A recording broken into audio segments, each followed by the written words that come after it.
Devo Testimonies. Stories of courageous hope. Encounters of a mother's love. Sa akin kasi first time, kasi sa tagal ko nagsisimba dito, bali nakita ko siya ng malapitan, so para akong nahabag, naiyak habang nakapila. So sabi ko pagkakataon ko, actually hindi naman po talaga ako paparito, bali sa Quiapo Church ako. So sabi ko daan muna ako kasi nakita ko sa balita na ibinaba yung mahal na birhen. Pumila po ako, kahit gano'ng kainit. So yun po yung pakiramdam sa piling sarap. Tsaka pa nahabag ako, naiyak habang nakapila. Yung sinasabi ko, hindi nadasal ko yun. Patawarin ako sa mga kasalanan na nagagawa ko sa araw-araw.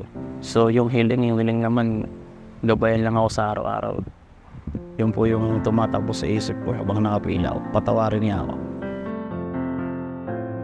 Yung makapagtrabaho ng marangal, kamaga yung trabaho ko kasi hindi biro.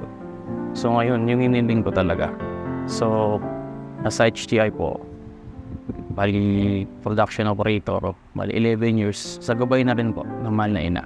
Ganun po ako katagal sa trabaho. Wala na po ako ibang trabaho kundi yun. Kaya lagi po ako nagpapasalamat.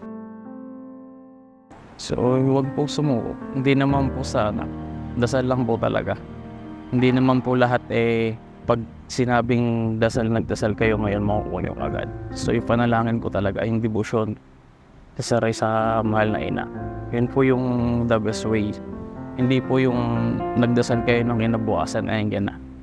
Basta wag lang po kayong tumiwalag sa panalangin sa mahal na ina. Ako si Jemerson Lumibaw, nagtatrabaho sa EPSA, so 11 years, then tiga Cavite po ako.